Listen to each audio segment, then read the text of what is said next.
네, 우리 다니엘서 2장 우리가 몇 절까지 했었다고요? 14절부터 하면 될 것 같아요. 음. 그렇군요. 자, 자, 오늘부터는 저희가 이제 하는 방법은 알았으니까 조금 더 빨리 이렇게 읽으면서 나갈게요. 자, 수현 씨가 14절을 읽어주시면 감사하겠습니다. 그때에 왕의 근위대장 아리옥이 바벨론 지혜자들을 죽이러 나가매 다니엘이 명철하고 슬기로운 말로 자, 이게 무슨 말이죠? 아리옥이 왕의 근위대장인데 바벨론의 지혜자들을 죽이려고 나갔습니다. 네, 그때 맞아요. 다니엘이 음, 명철하고 슬기롭게 말을 했습니다. 말을 했죠. 자, 15절 우리 하임 씨 읽어주십시오. 왕의 장관 아리옥에게 물어 가로되 왕의 명령이 어찌 그리 급하뇨? 아리옥이 그 일을 다니엘에게 고하매 뭐라고 그랬죠? 음, 왕의 장관 아리오에게 물어봤어요. 음, 왕이 명령이 왜 이렇게 급하냐? 음. 그래서 아리옥이 그 일을 다니엘에게 말했어요. 말했습니다. 자, 16절은 제가 할게요. 다니엘이 들어가서 왕께 구하기를 시간을 주시면 왕에게 그 해석을 알려드리리다 하니라. 다니엘이 시간을 좀 주시면 제가 알려드리겠습니다 하고 얘기를 했죠. 네. 자, 17절 다시 수현 씨 읽어주십시오. 이에 다니엘이 자기 집으로 돌아가서 그 친구 하나냐와 미사엘과 아사랴에게 그 일을 알리고 네, 무슨 말이죠? 다니엘이 자기 집으로 돌아가서 음, 친구들한테 하나냐, 미사엘, 아사랴에게 이런 일이 있었다는 것을 알렸습니다. 알려줬죠. 네, 그 다음에 18절에 하임 씨. 하늘에 계신 하나님이 이 은밀한 일에 대하여 긍휼히 여기사 자기 다니엘과 동무들이 바벨론의 다른 박사와 함께 죽임을 당치 않게 하시기를 그들로 구하게 하니라. 네, 이게 무슨 말이죠? 하나님이 네, 이 은밀한 꿈에 대해서 불쌍히 여기셔서 네, 자기 다니엘과 그리고 이제 백성들이 친구들이 음, 바벨론의 다른 박사들과 음, 죽음을 당하지 않게 음. 하기를 다니엘이 구하게 했어요. 기도하라 그런 거죠. 그렇죠? 맞죠? 예. 그래서 네. 가서 친구들에게 야, 우리 죽임을 당치 않도록 기도 열심히 해야 돼 하고 얘기를 했던 거죠. 음, 그래서 이제 기도를 한 거예요. 음, 기도가 중요할까요? 안 중요할까요? 중요해요. 중요해요. 네, 기도는요, 정말 너무나도 중요한 거예요. 근데 위기의 때만 기도해야 되는 게 아니에요. 매일매일의 삶 가운데 정말 기도를 열심히 하는 일이 너무나 중요해요. 기도가 약해지면요, 반드시 삶에 죄의 문제가 껴들어옵니다. 예. 그래서 기도하는 일을 정말 생명처럼 여기고 정말 열심히 기도하는 청년들이 되는 것이 너무나 너무나 중요해요. 어떻게 요즘에 기도 열심히 하고 있습니까? 예. 네, 네, 네. 열심히 네, 하려고 노력하고 있습니다. 네, 그래요. 무조건 개인 기도 하루에 30분 이상 아무리 못해도 30분 네, 이상은 내가 하나님과 만나는 개인적인 시간으로 구별해 놓고 그 시간에 기도하는 훈련을 해야 돼요. 기도하는 훈련. 네. 제가 기도를 어떻게 하면 좋을지 얘기해 준 적 있나요? 음.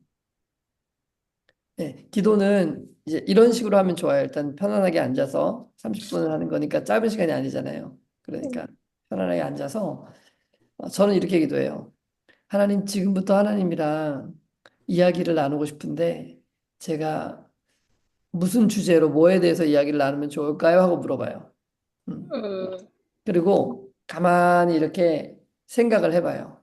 그러면 어떤 사람이 떠오를 수도 있고 계획이 떠오를 수도 있고 사건이 떠오를 수도 있고 어떤 생각들이 떠올라요. 제 마음속에. 그러면 제가 그 사안에 대해서 저의 생각을 하나님 앞에 이야기하기 시작해요. 음.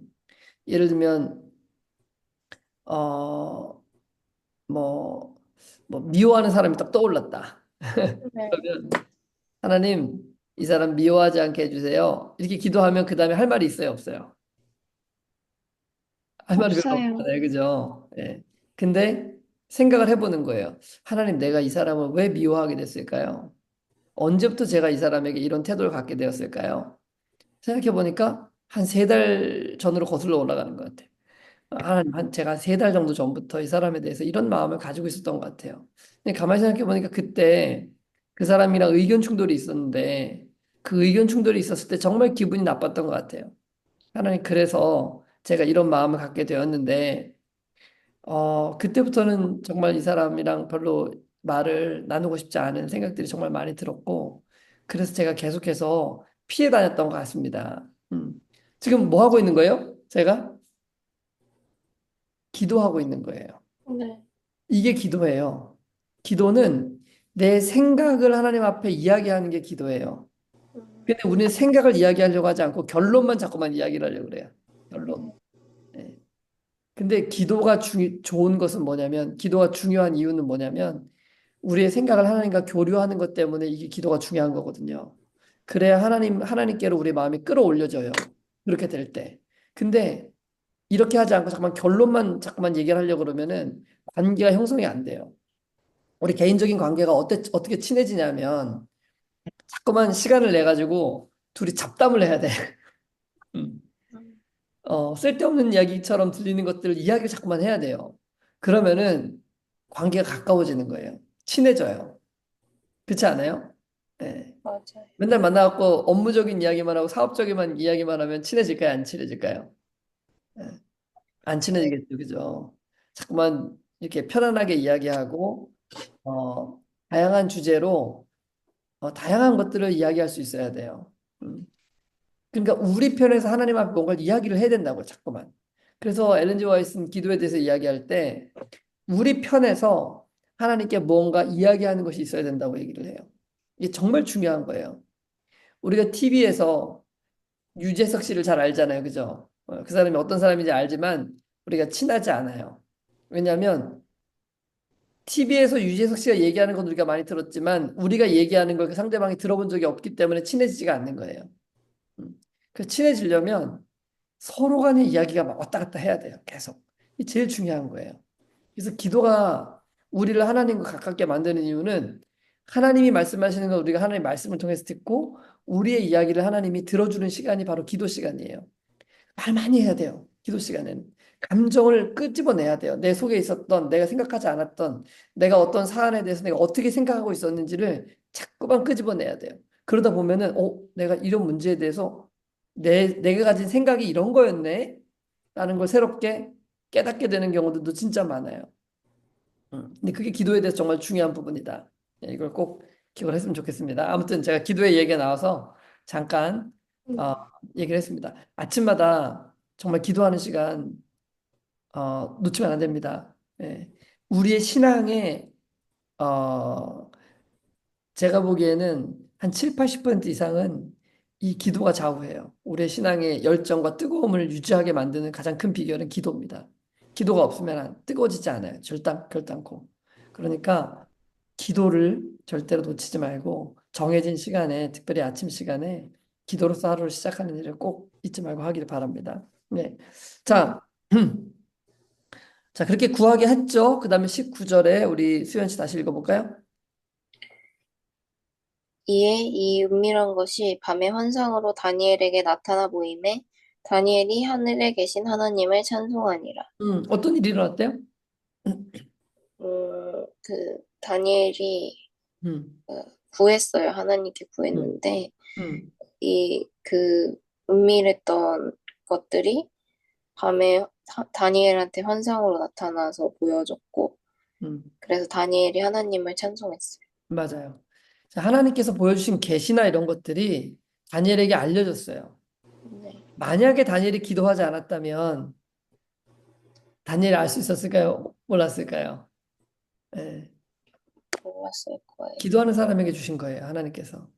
우리가 하나님의 은밀한 뜻을 더 이해하고 더 그것들을 깨닫고 하나님이 어떤 분인지를 더 알고 하고자 한다면은 우리는 뭘 하는 사람이 돼야 돼요? 기도하는 사람이 돼야 된다는 걸 분명하게 얘기하고 있죠. 네. 자, 그래서 다니엘이 이제 너무나 기쁜 거예요. 밤에 하나님께서 말씀해 주셨으니까 막 찬송하고 기쁜 나머지 하나님께 영광을 돌렸겠죠. 자, 그다음 20절에 이제 하나님께 영광을 돌리는 장면이 나오죠. 하임 씨 읽어주세요. 다니엘이 말하여 가로되 영원 무궁히 하나님의 이름을 찬송할 것은 지혜와 권능이 그에게 있음이로다. 네, 제가 그다음 자, 읽을게요. 그는 때와 계절을 바꾸시며 왕들을 패하시고 왕들을 세우시며 지혜자에게 지혜를 주시고 총명한 자에게 지식을 주시는도다. 그다음에 수현 씨 읽어주세요.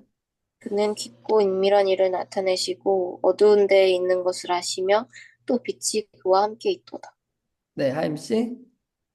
나의 열조의 하나님이여 주께서 이제 내게 지혜와 능력을 주시고 우리가 주께 구한 바 이를 내게 알게 하셨사오니 내가 주께 감사하고 주를 찬양하나이다. 곧 네. 주께서 왕의 그 일을 내게 보이셨나이다 하니라. 네, 24절 제가 읽겠습니다. 이에 다니엘은 왕이 바벨론 지혜자들을 죽이라 명령한 아리오게로 가서 그에게 이같이 이르되 바벨론 지혜자들을 죽이지 말고 나를 왕의 앞으로 인도하라. 그리하면 내가 그 해석을 왕께 알려드리리이다 하니.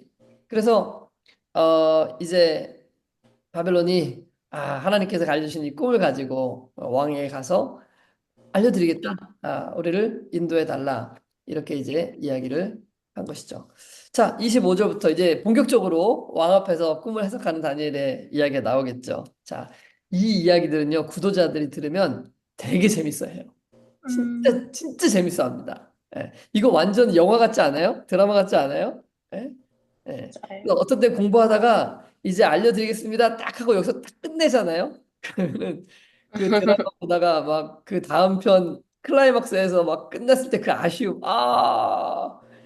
이거 빨리 알고 싶다. 막 이렇게 이런 반응도 보이기도 해요. 자, 25절부터 이제 또 한번 가보겠습니다. 자, 수현 씨. 저희는 이제 그렇게 자세하게는 안 할게요. 우린 이미 다 내용을 알고 있는 거고 어떻게 하는지는 방법을 다 알려줬으니까 구독자들이랑 그렇게 천천히 하면 됩니다. 자, 수현 씨 읽어주세요. 25절. 이에 아리옥이 다니엘을 데리고 급히 왕 앞에 들어가서 아뢰되 내가 사로잡혀온 유다 자손 중에서 한 사람을 찾아내었나이다. 그가 그 해석을 왕께 알려드리리이다 하니라. 네. 자, 이게 무슨 말이죠? 그래서 음, 어, 아리옥이 다니엘을 데리고 왕 앞에 가서 그렇죠. 네. 어, 제가 사로잡혀온 유다 자손 중에서 음, 한 사람이 다니엘이겠죠? 이 그렇죠. 다니엘을 네. 찾아냈고 그가 해석을 왕께 알려드릴 것이다. 네, 그렇게 얘기를 말씀. 했습니다. 26절에 왕이 대답하여 벨드사살이라 이름한 다니엘에게 이르되 내가 꾼 꿈과 그 해석을 내가 능히 내게 알게 하겠느냐? 하고 이제 물었죠. 그죠? 그래도 27절에 하임씨 다니엘이 왕 앞에 대답하여 가로되 왕의 물으신 바 은밀한 것은 박사나 술객이나 박수나 점장이가 등이 왕께 보일 수 없으되 무슨 말이죠?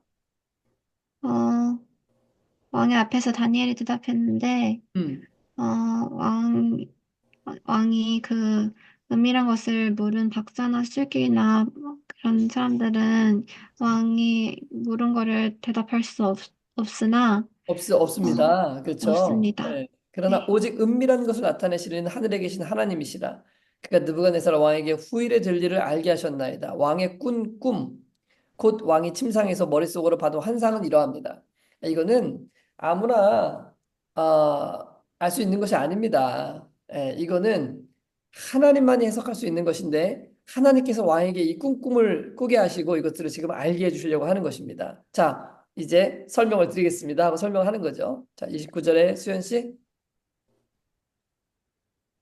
왕이여, 왕이 침상에서 장래 일을 생각하실 때에 은밀한 것을 나타내시는 이가 장래 일을 왕에게 알게 하셨사오며. 네. 자, 무슨 말이죠? 음, 왕이 침상에서 이제 미래 일을 생각할 때에 네. 은밀한 것을 나타내시는 이가 음.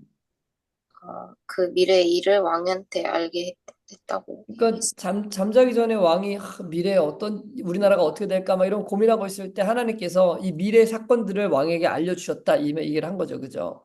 자, 그다음 30절 내게 이 은밀한 것을 나타내시면 내가 모든 사람보다 낫기 때문이 아니라 오직 그 해석을 왕에게 알려서 왕의 마음으로 생각하던 것을 왕에게 알려주려 하심이니라. 하나님께서 나에게 이걸 준 것은 내가 훌륭하기 때문이 아니고 이거 왕에게 알게 하게 하기 위해서 나에게 그냥 이것을 깨닫게 하신 것입니다. 31절 하임씨.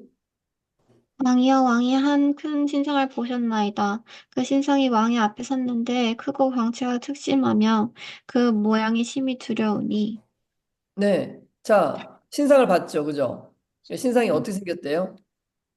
크고 광채가 났어요. 그거 광채가 모양이 나고 찬란하고 모양이 굉장히 두려웠어. 두려운 신상을 한 명 보았다는 것입니다. 자, 그런데 이제 꿈을 설명하고 있는 거죠. 자, 수현 씨 32절. 그 우상의 머리는 순금이요, 가슴과 두 팔은 은이요, 배와 넓적다리는 노시요. 네, 자, 우상의 머리는 뭘로 돼 있대요? 순금, 순금으로 돼 있죠. 그죠? 그 다음에 가슴과 두 팔은 은, 은, 그리고 배와 넓적다리는 놋, 롯, 놋. 그리고 종아리는 33절에 말, 쇠고 빼고, 그 발은 얼마는 쇠요, 얼마는 진흙이었더라. 네. 자, 이제 이거를 공부할 때는 아, 자, 여러분들께서 잠깐만요. 전화가 왔는데 제가 잠깐만 전화 좀 받을게요.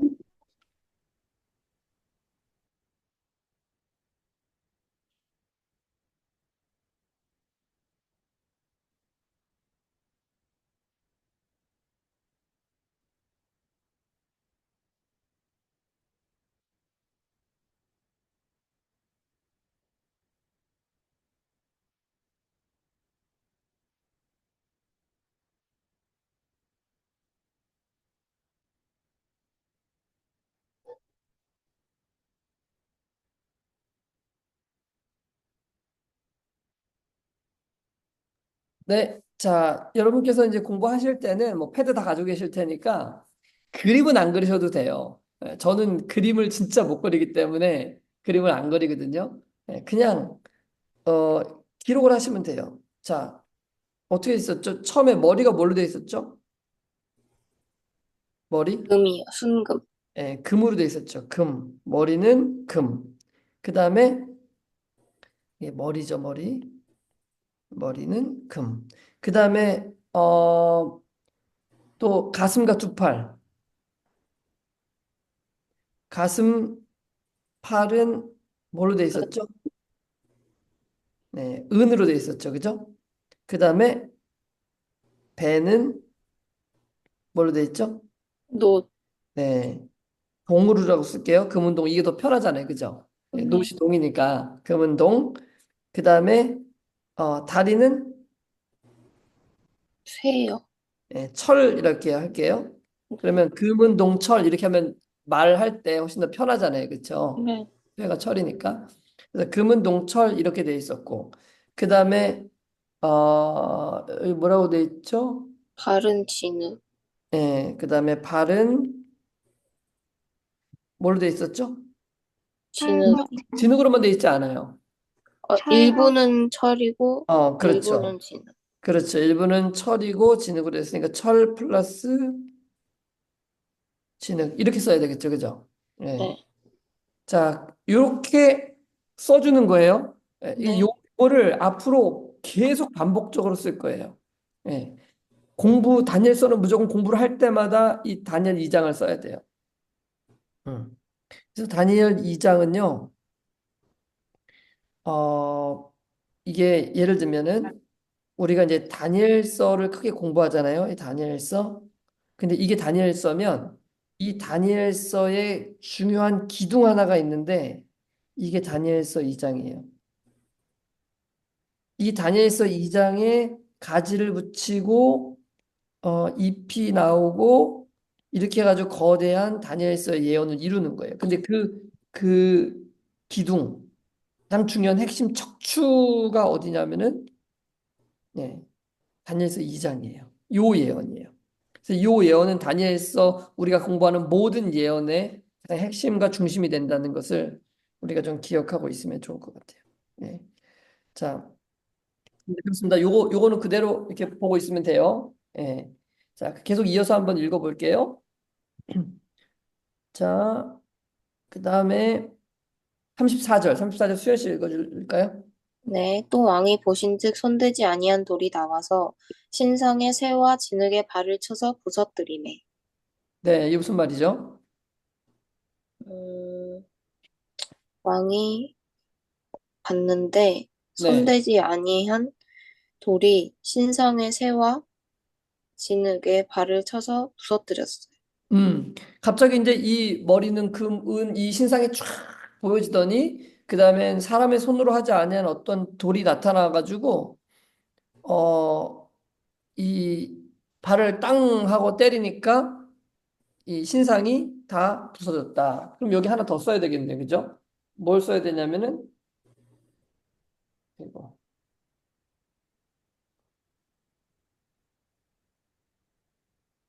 여기에 뭐가 등장했죠? 음, 뜨인 돌이 여기에 네. 지금 등장했어요. 그쵸? 근데 제가 일부러 여기다가 두 칸을 띈 거예요.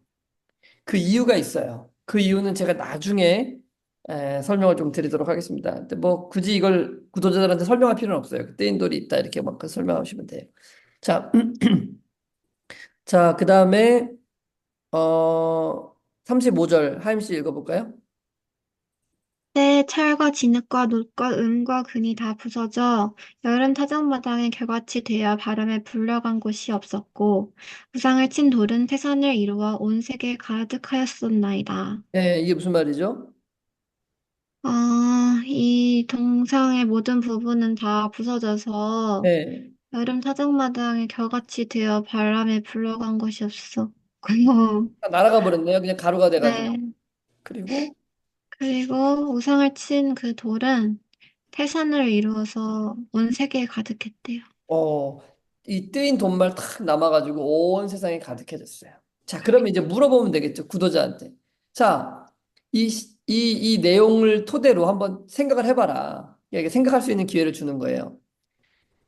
왕이 꿈을 꿨는데 신상이 크고 무서운 신상이 보였는데 이 신상을 보니까 이 신상의 머리는 금으로 돼 있었고 그 다음에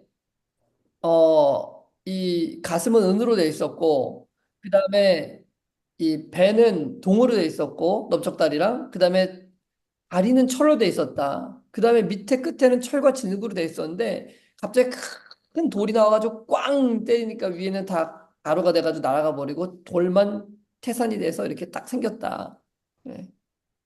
이게 뭘 얘기하는 꿈인 것 같냐? 한번 해석을 한번 해봐라. 이렇게 물어보는 거예요. 음, 네. 물론 뭐 답은 제대로 못하겠지만 생각을 계속 할 수 있도록 도와주는 거예요. 이 신상이, 그러니까 이 스토리 있잖아요. 이 신상이 세워진 이 스토리를 계속해서 머릿속에 새길 수 있도록 도와줘야 돼요. 그럼 뭐 다양한 이야기를 하겠죠. 뭐, 이 금은 뭔 거 같고 음은 뭔 거 같냐. 그다음 왜 동이 나오는 것 같냐. 뭐 도무지 알 수는 없겠지만 여러 가지로 이제 한번 이야기를 해볼 수 있는 거예요. 자, 그다음에 이제 우리가 그러면 이 뒤에 해석도 다니엘이 하고 있다. 이 해석을 한번 좀 같이 보자. 네. 36절. 우리 하임 씨까지 했죠? 수현 씨 읽어주세요. 그 꿈이 이러한즉 내가 이제 그 해석을 왕 앞에 아뢰리이다. 자, 이제 꿈을 얘기를 해줬으니까 이제는 뭘 해주겠다는 거예요? 해석을 왕한테 내가 해드리겠습니다. 하고 얘기를 하는 거예요. 근데 생각해봐요. 이 왕이 이 꿈에 대한 이야기를 다니엘로부터 처음에 딱 들었을 때 왕이 무슨 생각을 했을까요? 음, 이거는 진짜다? 왜냐하면은 내가 어떻게 알았지? 이제 생각이 나는 거야, 이제. 여태까지 생각이 안 나던 그 꿈이 맞아, 맞아, 맞아, 맞아. 이거 내가 어제 꾼 꿈이 맞아. 이거 진짜 내가 꾼 꿈이야. 너 확실하다. 그러면 이제는 다니엘이 말하는 해석도 뭐 하다는 걸 알 수 있는 거예요. 사실이란. 정확할 것이다. 사실이라는 걸 알 수 있게 되는 거예요. 네. 왜 하나님께서 자, 첫 번째, 왜 하나님께서 느부갓네살 왕에게 꿈을 주셨을까? 다니엘에게 주지 않고 만약 내가 다니엘에게 처음부터 이 꿈을 다 주고 다니엘이 이 꿈에 대해 사람들에게 얘기해 줬다. 사람들이 믿을까요? 안 믿을까요? 믿어요. 안 믿죠. 야, 너 개꿈 꿨구나. 이럴 수 있잖아요. 그쵸? 예. 네. 근데 이 꿈을 왕한테 줬어요. 그쵸? 왕이 한 말은, 이게 실제로 받아들여질 수 있잖아요. 근데 거기다가 하나님이 일부러 고의적으로 그 꿈을 가져가셨단 말이에요. 정말 중요한 꿈인데 기억이 안 나도록. 그래서 그 다음에 이것을 다니엘에게 준 다음에 왕한테 가서 이 꿈을 말해주도록 한 거예요. 그러니까 왕이 모든 사람들 앞에서 이것이 내가 꾼 꿈이라는 걸 정확하게 맞춰요. 그럼 이건 신이 아니고서야 아까 우리가 지난번에 읽었던 것처럼 육체와 함께 거하지 아니하시는 신이 이런 거 알 수 없습니다라고 얘기했잖아요. 그죠? 그러니까 이것이 누구로부터 왔다는 사실을 분명하게 깨닫게 하는 거예요. 음. 하나님. 하나님께로부터 왔다는 것을 분명하게 인식할 수 있도록 하기 위해서 하나님께서 이와 음, 같은 방식으로 꿈을 준 거예요. 음, 그것도 바벨론이라는 나라, 당대의 이 최고의 나라 사람에게 이것을 깨닫게 하고 알게 하시기 위해서 준 거예요. 오늘날로 말하면 미국이에요. 그 당시에는 바벨론이 미국과 같은 나라였거든요. 그러니까 미국 대통령한테 이러한 세계적인 꿈을 앞으로 세상에 어떻게 벌어질 것을 깨닫게 하시는 거예요. 이와 같은 방식으로. 네. 그러니까 누갓네살이 이야 맞다. 그거 내가 꾼 꿈이 맞다. 그러니까 이제부터는 뭐가 기대가 되는 거예요? 해석이 기대가 될 수밖에 없죠. 자, 그 다음에, 자, 그러면 이제 어떻게 해석을 하는지 한번 볼까요? 37절에, 네, 우리 하임 씨 읽어주세요. 왕이여 왕은 열왕의 왕이시라. 하늘의 하나님이 나라와 권세와 능력과 영광을 왕에게 주셨고 네, 뭐라고 했습니까? 대단한 왕이고 음, 하늘의 하나님이 왕에게 권세를 줬다. 영광을 줬다. 어, 왕에게 권세를 주고 영광을 왕에게 줬다. 그러니까 누가는 기분이 좋겠죠, 그죠? 네, 38절에 수현 씨 읽어주세요. 사람들과 들짐승과 공중의 새들 어느 곳에 있는 것을 막론하고 그것들을 왕의 손에 넘기사 다 다스리게 하셨으니 왕은 곧 그 금머리니이다. 이번에 해석이 나왔네요. 네, 뭐라고 했습니까? 지금 다니엘이? 어, 사람들과 음, 들짐승과 공중의 새들 모든 것을 음, 왕의 손에 넘겨서 다스리게 했으니 음. 왕이 그 금머리라. 여기 금으로 된 이 금 머리는 누구라고 했습니까? 지금 여기에? 누구 같나요? 바벨론 바벨론 왕. 왕. 그죠? 바벨론 왕이 금머리라고 지금 해석을 했잖아요. 그죠? 우리가 이거 오해할 필요가 없어요. 신상에서 보여진 금머리는 바벨론 왕을 상징하는 것이다. 라고 우리가 분명하게 이해할 수 있는 것입니다. 자, 그 다음 해석을 또 어떻게 되는지 한번 보겠습니다. 39절. 예, 39절에 우리 하임 씨가 읽어주세요. 왕의 후에 왕만 못한 다른 나라가 일어날 것이요. 잠깐 셋째로 여기까지만. 자, 이 중요한 해석을 했잖아요. 자, 왕을 뒤이어 왕만 못한 다른 나라가 일어날 것이요 그랬죠. 그럼 이건 몇째 나라예요? 두 번, 둘째, 두 번째 나라죠, 두 번째 나라. 그쵸? 그 다음에 셋째로 그랬죠. 그죠? 네. 읽어주세요. 셋째로. 셋째로 또 똑같은 나라가 일어나서 온 세계를 다스릴 것이며 자, 그러니까 지금 여기 39절에는 두 번째 이어지는 나라와 세 번째 이어지는 나라에 대해서 지금 얘기를 했네요. 그죠? 네. 네. 그러니까 두 번째 바벨론 이 시대가 종식되고 두 번째 나라가 일어나네요. 그죠? 네. 그리고 그 나라는 뭐예요? 둘째 나라겠죠. 굳이 여기가 무슨 나라인지 얘기할 필요가 없어요. 왜냐면 우리는 지금 성경이 얘기하는 것까지만 하면 되니까. 그쵸? 성경은 지금 이것을 둘째 나라라고 얘기를 하고 있잖아요. 그쵸? 그 다음에 네, 둘째 나라 다음에 어떤 나라가 일어난다 그랬어요? 첫째 셋째. 나라. 첫째 나라. 자, 그 다음에 40절에 40절을 우리 수현 씨가 읽어주세요. 넷째 나라는 강하기가 새 같으리니 새는 모든 물건을 부서뜨리고 이기는 것이라.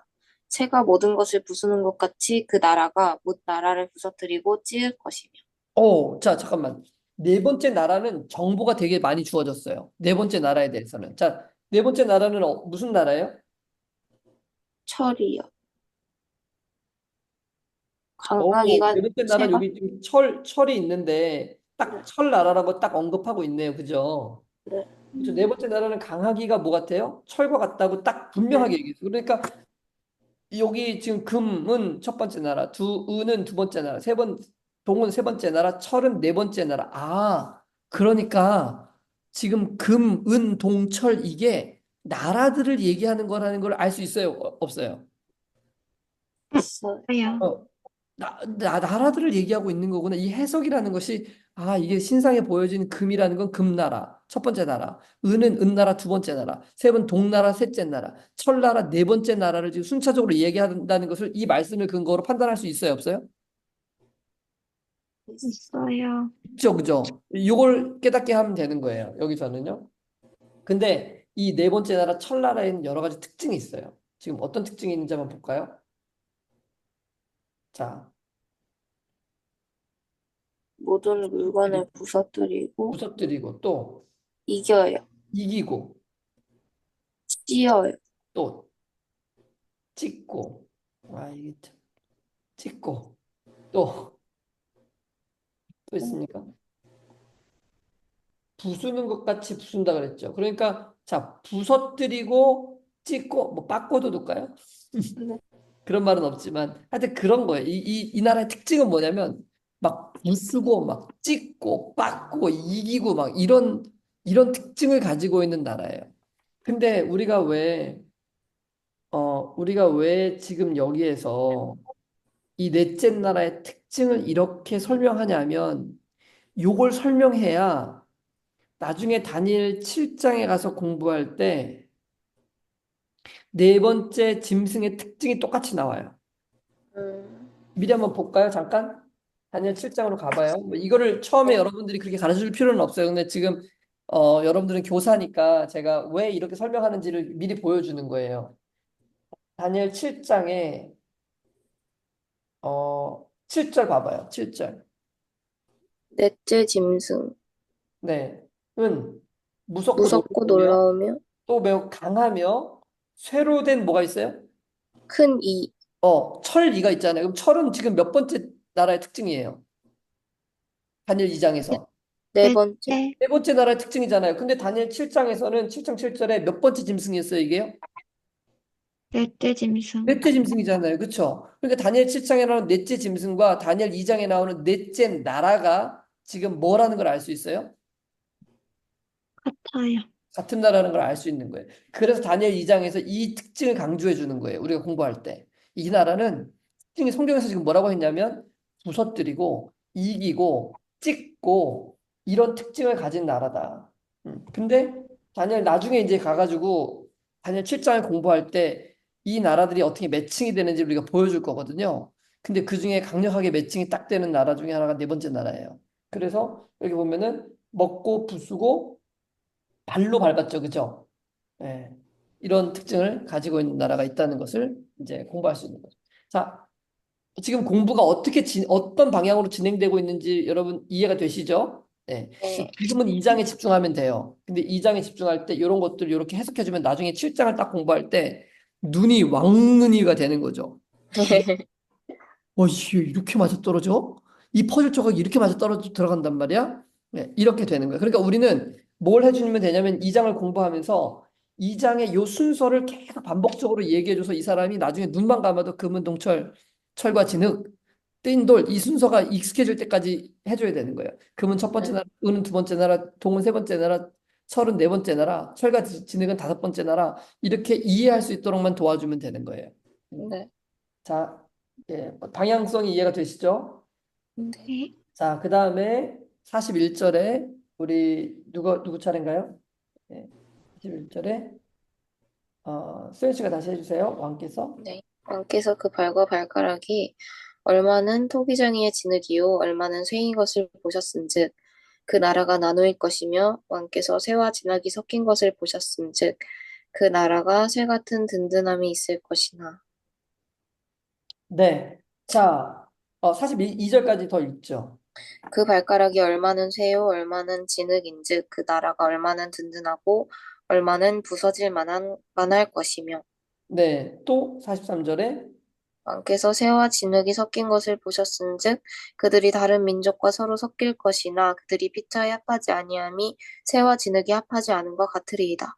네, 자, 여기까지 일단 읽었어요. 그죠? 네. 근데 지금 41절에 보면은 이 철과 진흙 발은 어떤 나라예요? 설거지. 철과 진흙이 다섯째. 나라죠. 그죠? 근데 이 나라는 어떤 특징을 가지고 있어요? 나눌 것이라는. 그렇죠. 이거는 나뉜 나라예요. 나라.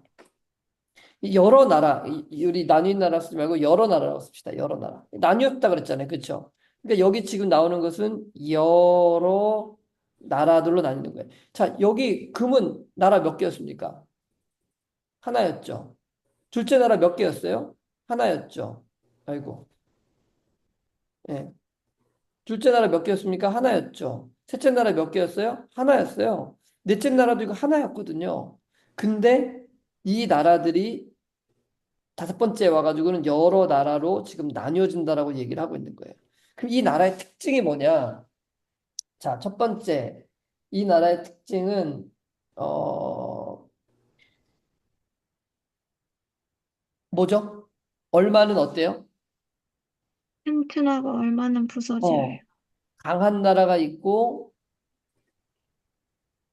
강한 나라 플러스 약한 나라가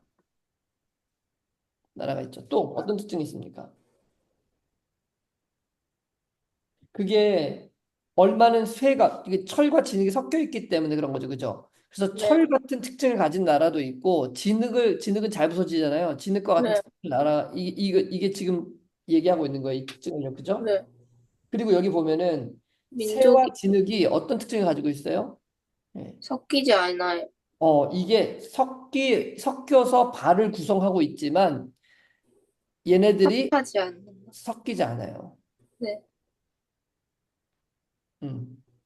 그래서 어 그들이 그들이 다른 민족과 어떻게 한다 그랬어요? 여기 보니까 해석을 아주 잘 해놨죠. 다른 합하지. 민족과 민족끼리 섞임. 그러나 어떻게 하지 않아요? 합하지는 않아요. 이게 무슨 말인 것 같아요? 이 나라들이 여러 개가 있는데 이 나라들에 사는 민족들은 같은 민족끼리 뭐 다른 민족끼리 막 어떻게 된다는 거예요? 섞여 살아요. 섞여요. 섞여요. 근데 이 나라들이 다시 뭐 하진 않아요? 합치진 해지지 않아요. 않아요. 합해서 한 나라로 이루어지는 일은 있을 것이다, 없을 것이다? 될 것이다. 네. 없을 것이다라고 딱 예언을 하고 있는 거예요. 네. 음. 자, 여기까지 이제 이해가 다 됐죠, 그죠? 자, 그 다음에 네. 넘어가 볼게요. 그 다음에 44절에. 자, 하임 씨 읽어주세요.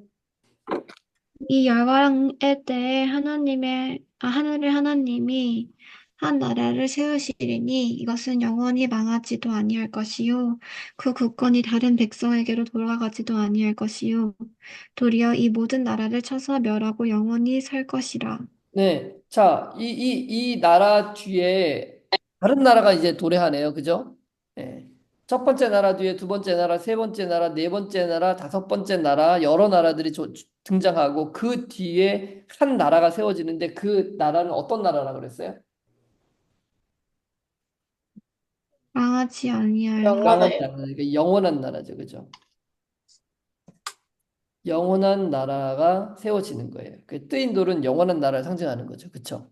네. 자, 이렇게 지금 세상의 역사가 흘러간다는 걸 지금 보여주는 거죠. 그래서 45절에 수현 씨 읽어주세요. 흔들지 아니한 돌이 산에서 나와서 새와 녹과 진흙과 은과 금을 부서뜨린 것을 왕께서 보신 것은 크신 하나님이 장래 일을 왕께 알게 하신 것이라. 이 꿈은 참되고 이 해석은 확실하니이다 하니. 아, 네. 자, 이해가 되셨죠, 그죠? 그래서 이제 구독자한테 설명해 보라고 하는 거예요. 자, 먼저 다니엘이 꾼 꿈을 한번 설명해 봐. 그러니까 느부갓네살이 어떤 꿈을 꿨는지 한번 얘기해 봐. 그러면 신상을 봤는데 금은 동철, 철과 진흙이 있었고, 그다음에 뜨인 돌이 내려서 이렇게 됐었어. 이제 해석도 한번 해봐. 자, 첫 번째 나라는 이제 바벨론이라고 얘기를 했고, 두 번째 나라는 그 바벨론 다음에 일어날 그만 못한 다른 나라가 일어날 거라고 얘기를 했고, 세 번째는 세 번째 나라가 일어날 거라고 얘기를 했고, 네 번째 나라가 일어난다고 했는데, 그 네 번째 나라는 부수고 이기고 막 찍고 빻고 하는 그런 나라라고 얘기를 했다. 그 다음에 어떤 일이 일어나냐? 그 나라가 여러 나라로 나뉜다 그랬다. 음. 그래서 그 나라가 나뉘어진 다음에 어떤 일이 벌어지냐? 예, 바로 뜨인 돌이 등장하게 되는데 이 뜨인 돌이 이 나라들을 쳐서 이 존재했었던 모든 나라를 다 가루로 만들어 없애버린 다음에 영원히 다스리는 하나님의 나라가 서게 되는 것이라고 이렇게 설명을 해 주는 것이죠. 예. 자, 이게 다니엘 2장의 예언인 거예요. 또 이게 움직이나요? 네. 네. 자, 이렇게 해석을 잘 하게 되었습니다. 자, 46절을 우리 좀 보면서 2장을 다 맞춰볼까요? 네. 네. 자, 수현 씨 읽어주세요. 이에 느부갓네살 왕이 엎드려 다니엘에게 절하고 명하여 예물과 향품을 그에게 주게 하니라. 음. 자, 그 다음에요. 하임 씨. 왕이 대답하여 다니엘에게 이르되 너희 하나님은 참으로 모든 신의 신이시요 모든 왕의 주지시로다. 내가 능히 이 은밀한 것을 나타내었으니 내 하나님은 또 은밀한 것을 나타내시는 자시로다. 네, 그 다음에 왕이 이에 다니엘을 높여 귀한 선물을 많이 주며 그를 세워 바벨론 온 지방을 다스리게 하며 또 바벨론 모든 지혜자의 어른을 삼았으며 왕이 또 다니엘의 요구대로 사드락과 메삭과 아벳느고를 세워 바벨론 지방의 일을 다스리게 하였고 다니엘은 왕궁에 있었더라. 저는 놀라운 지금 일이 일어났죠, 그죠? 예, 이 바벨론의 포로로 잡혀왔던 이 청년, 이 다니엘을 통해서 하나님께서는 느부갓네살에게 앞으로 세상에 펼쳐지게 될 역사에 대해서 설명을 해준 거예요. 여러분, 이 바벨론이라는 나라가 어떤 나라인지 혹시 아세요? 예. 자, 지금은 이 세상의 역사 가운데 이 바벨론이라는 나라가 언제 존재했던 나라인지, 어떻게 존재했던 나라인지에 대해서 여러분들이 좀 잘 설명을 좀 다시 한번 드리도록 하겠습니다. 자, 이 도표는 우리가 끊임없이 반복해서 그린다 그랬죠. 네.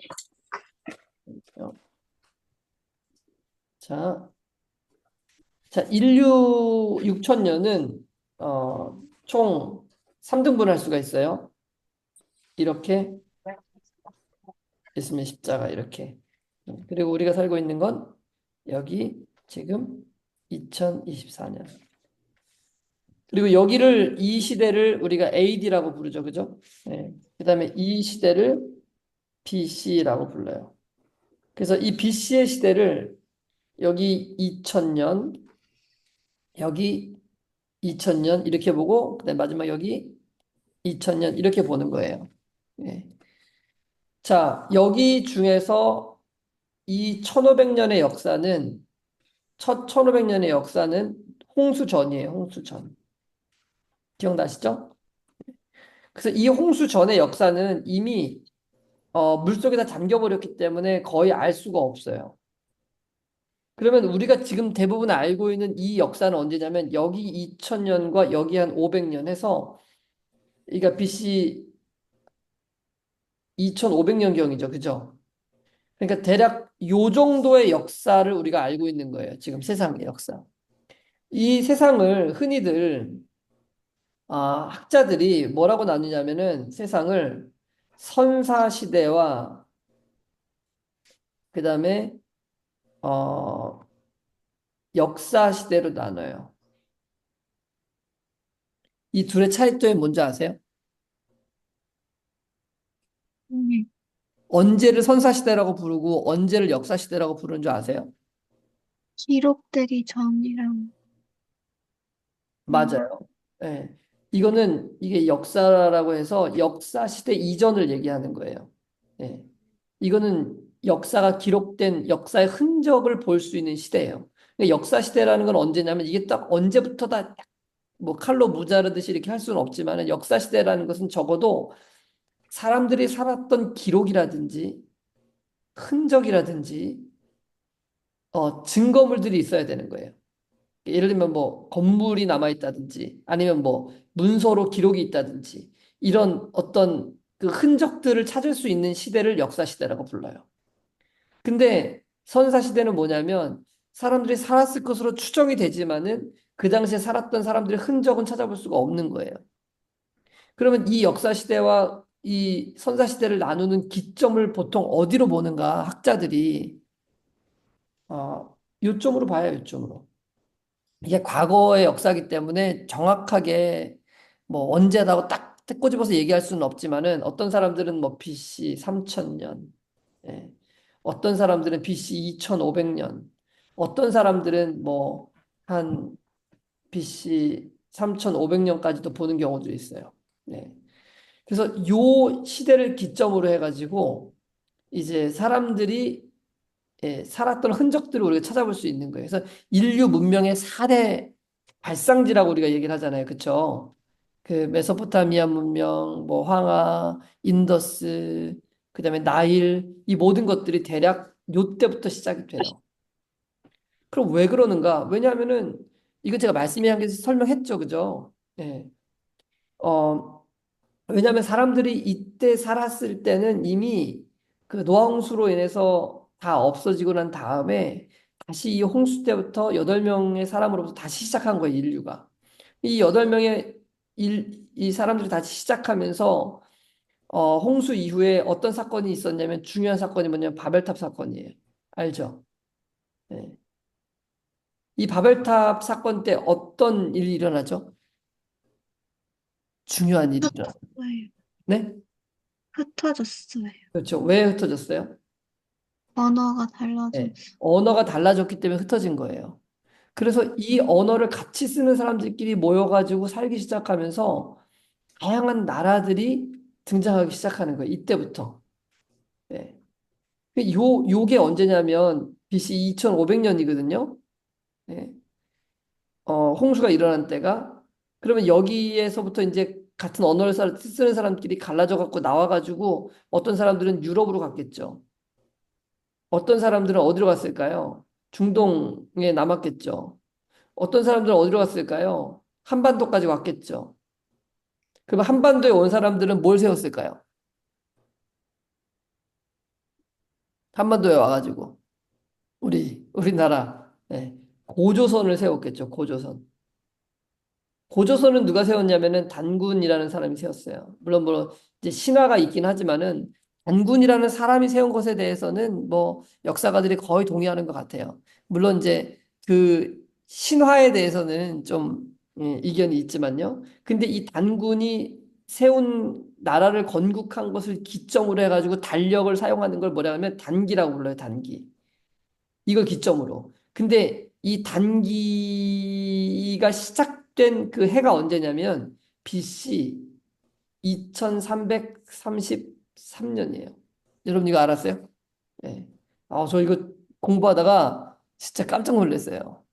그러니까 노아홍수 직후에 바벨탑 사건 이후에 사람들이 옮겨가다가 고조선에 종착해갖고 나라를 세운 게 2333년이에요. 그러니까 약 170년 정도가 지난 이후에 사람들이 고조선에 와가지고 나라를 세운 거예요. 정확하게 맞아떨어지죠. 그죠? 예. 이 정도면 탄성이 좀 나와야 되는데. 예. 다시 한 번만 말해주세요. 다시 한번 말씀드릴까요? 네. 네. 그러니까 보세요. 성경상으로 보면은 이 노아 홍수가 일어나게 됐던 시점이 언제냐면은 BC 한 2500년 경이에요. BC 2500년 경. 네. 그러니까 예수님 탄생 요때로부터 2500년을 거슬러 올라가야죠. 이렇게. 근데 요 홍수가 일어난 다음에 이제 어떤 사건이 있었냐면 바벨탑 사건이 있었어요. 그 바벨탑 사건 왜냐면 사람들이 하나님이 또 물로써 세상을 멸망시킬지 모르니까 우리가 탑을 높이 쌓자라고 했잖아요. 그죠? 그래서 창세기 11장에 보면 바벨탑을 쌓는 장면이 나오죠. 그 노아의 후손들이. 그래가지고 탑을 높이 쌓다가 하나님께서 언어를 흩으셔가지고 각 지역으로 흩어지게 된 거예요. 각기 언어를 쓰는 사람들끼리 흩어진 거예요. 그래서 어떤 사람은 유럽 쪽으로 갔을 것이고 중동 쪽으로 갔을 것이고 인도 쪽으로 갔을 것이고 어떤 사람들은 한반도까지 이르게 됐단 말이에요. 그래서 한반도에 이른 사람들이 그 한반도에서 고조선을 세웠단 말이에요. 그 고조선을 세운 연대가 언제냐면 그 단군이 그 나라를 세운 그 연도가 언제냐면 2333년이에요. BC. 그러니까 노아홍수가 지난 다음에 약 170년 정도가 지나가지고 사람들이 뭘 세운 거예요, 여기에?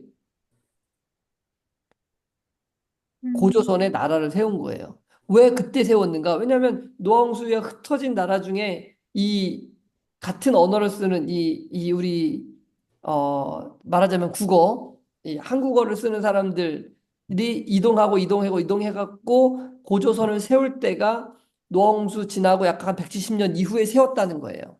예, 네. 연도적으로 보면 이렇게 맞아떨어지는 거예요. 음, 그러니까 너무 놀랍지 않아요? 예. 그러니까 왜 성경적으로 보면 그럴 수밖에 없는 거예요. 노아홍수 이후에 같은 언어를 쓰는 사람들끼리 흩어졌는데 그 사람들끼리 몰려가가지고 각기 음, 여러 장소에서 자기네 나라를 세우기 시작한 거예요. 그렇기 네. 때문에 이때로부터 뭐가 생겨나기 시작했냐면 인류의 문명이라는 것이 발생한 시대가 이때예요. 음, 인류 문명이 언제부터 발생했느냐라고 학자들마다 다 차이가 있지만은 보통 BC 2500년을 보는 거예요. 요때부터 인류의 문명이 사람들이 살았던 흔적들이 막 보이기 시작하는 거예요. 그래서 요걸 기점으로 요때는 역사 시대라고 부르고 이 전은 선사 시대라고 부르는 거예요. 메소포타미아 문명, 물론 좀 더 거슬러 올라가는 사람들도 있어요. 근데 하여튼 어쨌든 그 지점으로 그 사람들이 학자들이 뭐 인류 역사를 막 몇 수십 억만 년 이렇게 보잖아요. 네. 그렇죠? 그런데 네. 신기하게 사람들이 언제부터 살았었느냐라고 얘기할 때는 그 차이가 뭐 한 1000년 정도밖에 차이가 안 나요. 거기서 다 동의하는 거예요. 요 정도 때로부터 인류에는 사람들이 문명을 이루고 살기 시작했다라고 얘기를 하는 거예요. 음, 너무 놀랍죠, 그죠? 예. 네. 근데 만약 생각해 보세요. 만약 인류가 점차적으로 진화한 것이었다면, 진화해 왔다 이렇게. 그러면은 서서히 똑똑해져야 되잖아요, 그렇죠? 서서히 똑똑해졌으면 여기에도 사람들이 살았던 흔적이 있어야 되고 여기도 사람들이 살았던 흔적이 남아 있어야 돼요. 계속해서. 근데 그게 아니고 사람들이 살았던 흔적은 딱 요때로부터 갑작스럽게 살았던 사람의 흔적이 등장하기 시작하고 요때의 흔적은 전혀 찾아볼 수가 없는 거예요. 그래서 학자들이 되게 이상하게 생각해요, 이거를. 그래서 실제로는 어떤 사람들은 어 우리가 여기에 고도로 발달된 문명이 갑자기 등장한 이유는 뭐냐면 외계인들이 와가지고 우리한테 여기에 고도로 발달된 문명을 전수해줬기 때문에 이때로부터 우리가 고도로 발달된 문명을 갖게 되었다라고 주장하는 사람들도 있어요. 실제로 학자들 중에. 이걸 풀 수가 없어요, 학자들은. 네. 왜 인간이 갑자기 똑똑해졌는지. 왜 그전에는 아무런 역사적인 흔적들을 찾아볼 수 없는데 갑자기 이때로부터 인류의 4대 문명이 탄생하고 고조선에는 나라가 세워지고 각 나라마다 나라의 역사들과 이것들이 존재하게 되었는지. 지금 동남아나 사람들이 언제부터 시작되었는지 역사를 다 찾아가 보면 BC 3500년을 넘어가지 않아요. 뒤쪽으로. 다 그 언저리에서 나라들이 다 세워진 거예요. 지금에 있는 모든 나라들이 다. 각기 자기네 나라의 역사를 추적해서 올라가잖아요. 뭐 우리도 올라갈 거 아니에요. 조선시대 전에는 뭐 고구려도 있었고 삼국도 있었고 그 전에 또 뭐 있었고 쭉 올라가면 우리는 끝이 어디냐? 단군이에요, 단군. 근데 그 단군이 존재한 시기는 2333년이라니까요. 근데 우리만 그러냐? 그렇지 않아요. 중국도 그렇고 뭐 베트남도 그렇고 다른 나라 다 마찬가지로 다 이쯤 언저리에서 그들의 조상들로부터 시작이 된 나라들이에요. 왜 그러는가? 성경이 명확하게 얘기하고 있는 거거든요. 네. 자, 이해가 됐어요? 여기까지? 네. 이거는요, 네. 우리가 성경을 부인하기 굉장히 어렵게 만들어요. 예. 네. 그래서 진화론을 증명하고 뭐 진화론에 대해서 뭐 설명하고 잘못해서 얘기할 필요가 없어요. 이런 역사적인 증거들을 보여주면 사람들이 야, 이거 진짜 그렇겠는데 하고 어, 이것들을 받아들이기 훨씬 더 쉬워지는 거죠. 네. 자, 그럼 보세요. 이제 제가 다시 한번 그려볼게요. 너무 복잡하니까. 자, 여기 보면은 어, 제가 아까 좀 단순하게 좀 다시 그려보는 거예요. 여기 이제 그 노아 홍수가 끝난 이후에 이 홍수 이후에 이제 나라가 시작됐다 그랬죠. 다시 이것들이 그래서 나라들이 이제 막 세워지기 시작하는 거예요. 작은 나라들이. 그 중에 이제 초창기 세워졌던 나라 중에 하나가 어디냐면 이집트인 거예요. 이집트. 그냥 그 중동 지방에 사람들이 가장 많이 몰려 살았기 때문에 이 이집트가 되게 급속하게 빠르게 발전한 나라들 중에 하나죠. 그리고 이때로부터 하나님께서 이제 한 사람을 부르시는데 여기 요때 BC 2000년 때입니다. 요때가. 이 누구를 부르셨냐면 요때 아브라함을 부르시는 거예요. 그럼 아브라함을 왜 부르셨죠? 아브라함을 부르신 이유는 국가를 세우기 위해서 부르신 거예요. 국가. 네. 이제 국가가 존재하기 시작했잖아요. 그죠? 네. 이 전에는 국가라는 개념들이 없었단 말이에요. 근데 각기 같은 언어를 쓰는 사람들끼리 모여 살다 보니까 부족끼리 싸움을 할까요? 안 할까요? 이야. 부족끼리 싸우겠죠. 그럼 더 이긴 사람이 다른 부족을 차지하면 힘이 생기잖아요. 그렇죠? 그러면 그 부족들이 도시를 이뤄갖고 도시국가들이 생겨나는 거예요. 그럼 그 도시국가들이 점점 쌓아갖고 이 도시를 점령해. 그러면 도시가 점점 영토가 커지면 그게 뭐가 되는 거예요? 국가가 되는 거예요. 그래서 BC 2000년도부터 국가라는 개념들이 등장하기 시작하는 거예요. 뭐 이때 뭐 이집트도 생겨났죠. 그 다음에 뭐 시리아도 생겨났겠죠. 그 다음에 작은 바벨론도 작게 생겨났겠죠. 이때로부터. 그 다음에 어 이스라엘도 이제 생겨나기 시작하려고 하는데, 자, 이스라엘이 생겨나려면 먼저 아브라함을 부르신 다음에 아브라함의 후손, 아브라함의 아들 이삭이 등장하죠. 이삭. 이삭의 아들은 야곱이었죠. 그렇죠? 야곱의 아들들이 다 어디로 들어갔죠? 12아들이. 혹시 기억나요? 요셉을 통해서 이집트. 이집트로 들어가요. 그 다음에 몇 년 동안 종살이 하죠? 아브라함에게 하나님께서 예언해 주셨어요. 너희들, 네 후손들이 400년 동안에 이집트에서 종살이 하다가 내가 데리고 나올 거라고 이미 아브라함에게 예언을 해 주셨어요. 그래서 그 예언에 따라서 이 사람들이 다 400년 동안 종살이 하다가 누가 등장해요? 모세가 등장. 모세. 그럼 여기가 500년이 또 지난 거예요. 그래서 이 모세가 등장하는 시절, 그러니까 BC 이제 1500년 되죠. 이 1500년 대쯤에 이스라엘 백성들이 출애굽해서 나오는 거예요. 그러면 어느 나라가 생긴 거예요, 이제. 예. 이스라엘이라는 나라가 생긴 거예요. 여기에. 그러면 이 500년 동안, 지난 500년 동안 다른 나라들도 컸겠죠. 이집트 있었죠. 시리아 있었죠. 이런 나라들이 막 강대하게 이제 막 점점 더 커가는 때에 이스라엘도 한 나라가 세워진 거예요. 뭐 이러면 그 주변에 블레셋도 있었겠죠. 예. 뭐 이런 나라들이 같이 막 존재하기 시작한 거란 말이에요. 근데 이스라엘 백성들이 한 500년 동안 또 1500년부터 한 500년 동안 또 뭘 하냐면 가나안 땅에 들어가 갖고 사사들이 다스려요. 사사들이. 사사의 통치를 받아요. 뭐 삼손도 있었고 알죠. 그죠? 근데 가만히 보니까 이 주변 국들을 보니까 다 누가 다스리고 있어요? 아, 왕들이 다스리는 거예요. 그러니까 이스라엘 백성들이 우리도 뭘 달라? 우리도 왕을 달라. 사무엘한테 얘기하잖아요. 그죠? 그래갖고 하나님이 그래, 너희 그럼 너희도 왕 다스리게 해줄게. 근데 너희도 후회할 거야. 어쨌든 너희들이 원하니까 해줄게. 근데 그게 BC 1000년경이에요. 그러니까 다시 말하면 이게 500년에서 이스라엘 나라 세워지고 또 500년이 지나가지고 나라가 세워져요. 그러니까 이때 이제 사울 왕으로 시작을 하잖아요. 그 다음에 왕조가 누구에게로 넘어가냐면 다윗 왕조가 시작이 되는 거예요. 다윗은 유다 지파잖아요. 그렇죠? 왜냐면 유다 지파를 통해서 누가 오셔야 되면 예수님이 오셔야 되기 때문에 그래요.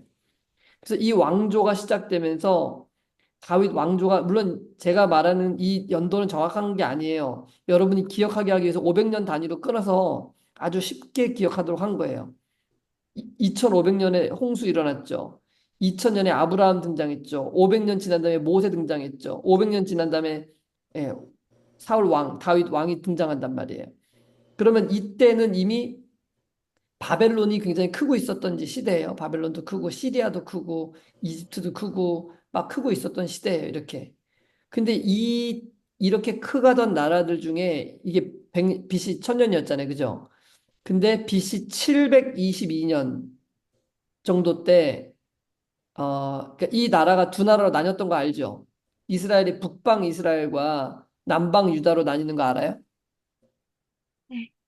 네. 북방, 이 어느 때 나뉘었냐면 솔로몬 시대를 끝내면서 솔로몬의 아들 르호보암이 다스리던 시대에 백성들이 솔로몬이 세금을 너무 많이 걷었으니까 우리 세금 좀 낮춰주십시오 했는데 르호보암이 아니다 나는 더 많이 내게 할 거다. 그러니까 갑자기 열 지파가 툭 떨어져 나가는 거예요. 우리가 이 다윗의 아들 이 지파랑 무슨 연관이 있냐? 이 유다 지파랑 우리 나라 새로 세우자 해가지고 북방에 열 지파가 새로 나가요. 근데 사울 왕이 속해 있던 지파였던 베냐민 지파와 다윗 왕이 속해 있었던 유다 지파 두 개만 남는 거예요. 이 남방에는. 그래서 여기를 그냥 쉽게 유다 지파라고 부르는 거예요. 유다.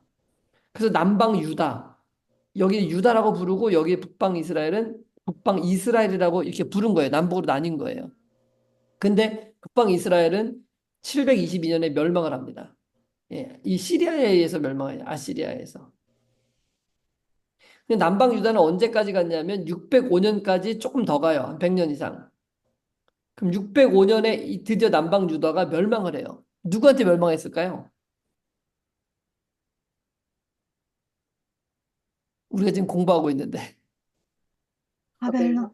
바벨론에서 멸망하는 거예요. 그래서 이때 이 세계 패권을 장악하고 있었던 나라가 어디였냐면 바벨론인 거예요. 이렇게 해서 바벨론이 등장하는 거예요.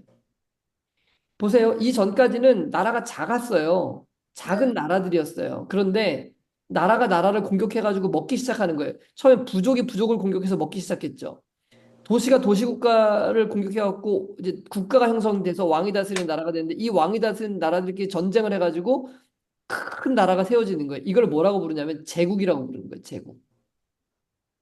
제국은 한 나라가 다른 나라를 통치하면서 여러 나라를 가지게 되면 제국이 되고 제국에 이제 황제가 등장하게 되는 거죠. 음. 그래서 이 역사들이 이렇게 존재해 와서 605년에 유다가 멸망하고 바벨론의 포로로 잡혀 들어가게 되면서 다니엘서가 시작이 되는 거고 다니엘서에서 이 바벨론 왕 느부갓네살이 꿈을 꾸고 해석을 하면서 지금 우리가 이 다니엘 2장을 배우게 된 거예요. 자, 여러분 세상의 역사가 보이십니까? 예. 그게 다니엘서를 공부를 하면은 다니엘서를 공부를 하면서 이 세상이 어떻게 흘러왔는지를 쭉 보게 되면 야, 이것이 정말 성경적이구나 라는 것들을 우리가 공부하는 대상들에게 확신시켜 줄 수가 있어요. 음. 그럼 이제 바벨론 다음에 두 번째 나라가 등장하네요. 그죠? 이 무슨 나라였죠? 은나라. 세 번째 나라가 등장하네요. 무슨 나라죠? 동나라. 네 번째 나라가 등장하겠네요. 무슨 나라죠? 철나라.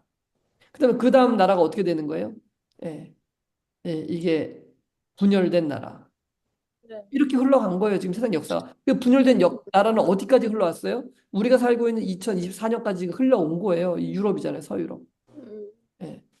그 역사, 세상의 역사가 좀 쭉 꿰뚫은 거예요. 지금. 예. 이렇게 설명을 해줘야 돼요. 근데 다니엘서를 이렇게 설명하지 않고 단순히 바벨론만 설명하고 그냥 하면 사람들은 이게 어떤 나라인지 어디에 있었다는 나라인지 왜 존재하는 나라인지 이런 것들을 몰라요. 예. 그러면 이 큰 그림을 그릴 수가 없는 거예요. 근데 이렇게 설명을 해주면 이 사람이 다니엘서를 신뢰하게 되고 다니엘서에 빠져들게 되고 이걸 공부하면서 야, 세상의 역사가 정말 이렇게 흘러가고 다니엘서는 이 마지막 때에 어떤 사건이 벌어질 것인지를 알려주는 거예요. 뿐만 아니고 이때의 이 작은 뿔이 어떻게 활동했는지를 알려주기 위해서 기록된 책이거든요. 그리고 네. 이 작은 뿔이 나중에 훗날 어떻게 활동한 건지를 설명해 주는 책이 다니엘서고 요한계시록이에요. 그래서 이것을 설명하기 위해서 이 모든 역사와 이 모든 예언들을 우리가 지금 살펴보고 있는 거거든요. 결국 이게 네. 흘러가야 될 방향이에요. 다니엘서를 통해서. 네. 자, 오늘 여기까지 하고요. 다음 시간에 우리 다니엘서 2장을 조금 더 구체적으로 두 번째 나라는 어느 나라인지, 세 번째 나라는 어느 나라인지 이런 것도 좀 보면서 이어서 살펴보도록 하겠습니다. 네. 오늘 공부하면서 느낀 거 있으면 좀 같이 나누는 시간을 좀 가질까요? 네. 오늘 너무 신기해요. 신기하죠. 이게 네. 신기함과 더불어서 우리가 믿고 있는 성경에 대한 굳센 신뢰심을 가져다 주게끔 만드는 거예요. 네. 네, 성경은 잘못될 수 없구나. 성경은 진짜 하나님의 책이 맞구나라는 신뢰감을 확 심어줄 수가 있어요. 네, 네. 그냥 감탄사밖에 안 나오죠, 그죠? 네. 네, 그래요. 맞습니다. 저도 재밌었어요. 네, 정말 이거를 조금 시간이 걸리더라도 여러분이 여러분 것을 좀 만들었으면 좋겠어요. 네, 그러니까 이제 다른 것들은 뭐 성경을 보면서 그냥 하면 되는데 이건 성경에 나오는 건 아니잖아요. 그러니까 역사와 이런 것들이라서 이런 부분들은 여러분이 뭐 이 녹음파를 좀 들으시면서 좀 나름 정리를 해가지고 이렇게 가지고 있으면은 이걸 설명해 줄 때 되게 좋아요. 제가 지난번에 이 세상이 마지막 때에 설명하면서 1800년도에 어떻게 마지막 때가 시작되었는지 설명했잖아요. 그죠? 그때도 제가 이 도표를 좀 그리면 설명해 줬잖아요. 근데 이렇게 자세하게는 설명하지 않았죠. 그죠? 네. 근데 이것들을 공부하면 공부할수록 세상 역사에 대해서 끼워서 넣을 수 있는 것들이 많아요. 되게 많아요. 유럽의 역사가 다 이 안에 들어가 있어요. 네. 세상의 역사가 다 여기서 출발했기 때문에 그래요. 네. 이걸 딱 잡고 있으면 성경을 보는 시각과 시야가 넓어지면서 우리가 사람들을 어떻게 이끌어주고 공부를 시켜줘야 되는지 알 수가 있어요. 뿐만 아니고 이 구약의 이곳에서 펼쳐졌던 이 모든 역사들이 어떻게 예수님의 십자가를 증거하고 있는지 네, 이런 것들을 정말 잘 설명해 줄 수 있는 준비를 가질 수가 있게 되죠. 네. 네. 혹시 뭐 더 궁금한 거나 하고 싶은 말 있습니까? 오늘 좀 시간이 좀 지났는데요. 네. 좋습니다. 여기까지, 여기까지 할까요? 네. 네. 네, 오늘 시험 기간인데도 다들 함께 참여해 주셔서 정말 고맙습니다. 네, 잠깐 제가 기도하고 마치겠습니다. 네. 은혜로우신 아버지 하나님, 우리에게 이런 놀라운 정말 세상의 역사를 관통하고 볼 수 있는 시각을 갖게 하여 주셔서 정말 감사합니다.